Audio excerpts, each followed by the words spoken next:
నమస్తే. మీ పేరండి? నేను పట్టుకుంటాను. నా పేరు మల్లాడి నరసింహరావు. ఏం చేస్తుంటారండి? నేను ఇసుక పడవ తిప్పుతాను. ఇసుక పడవ తిప్పుతారు. జగన్ ప్రభుత్వంలో 2 బోట్లు పక్కన పెట్టి ఆ, ఆ, కూలి పనికి 4 పనికి వెళ్ళాను. ఉమ్, 5 సంవత్సరాలు అప్పం పప్పం అయిపోయింది. అప్పుడు మొక్కం అయిపోయింది.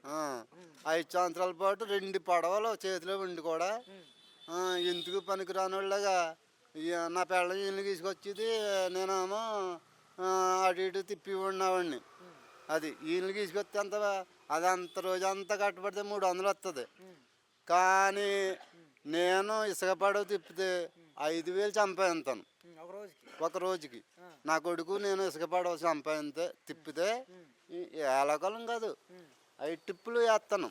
5 ట్రిప్పులు వేస్తాయి. ఆ, ఆ, 5 టాటలు ఇసుక వేస్తాను. ఆ, 5 టాటలు ఇసుకకి 5,000 రూపాయలు వస్తుంది. ఉమ్, అలాంటిది 5 సంవత్సరాలు మూల నడిపోయాను. 2 పడవ, ఓ పడవ ఇంటి పక్కనే పెట్టాను, ఇంకో పడవ నీటిలో ఉంది. ఉమ్, అలానే కూలిపోయాం అన్నమాట. ఇప్పుడు ఒక 20 రోజుల మట్టి నుంచి కోలుకున్నాం. కోలుకున్నారు. అలాగని ఆ ప్రభుత్వాన్ని గుడ్ బై చెప్పేసి ఏంటి జనసేన పార్టీలో చేరి ఆ పార్టీని అట్టుకుని ఆ పార్టీకే ఓటేసి నెగ్గించి ఏ? నెగ్గించి ఇవాళ వస్తుంది, రేపు వస్తుంది, రేపు మాపు వస్తుంది అని చెప్పేసి చూసాం. ఓకే, నేను ఇంతవరకు చెప్పగలుగుతాను. ఇప్పటి వరకు అయితే ఎట్లా ఉంది మరి ఈ ప్రభుత్వం ఎట్లా కొనసాగుతుందంట? బాగా కొనసాగుతుంది. మరి పెన్షన్ ఏమైనా వస్తున్నాయా?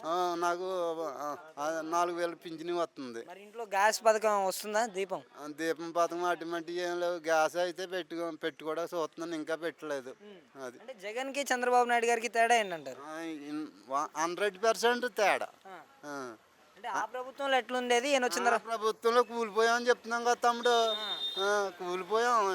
నేనే కాదు, ప్రతి ఒక్క వర్కరు, లేబరు ఏంటి, ఇటుక పట్టేవారు, సిమెంట్ కొట్ల వారు, ఇసుక తీసి కార్మికులు అందరూ కూలిపోయారు. ఓకే, ఇప్పుడైతే మంచిగా ఉందంట. ఓకే.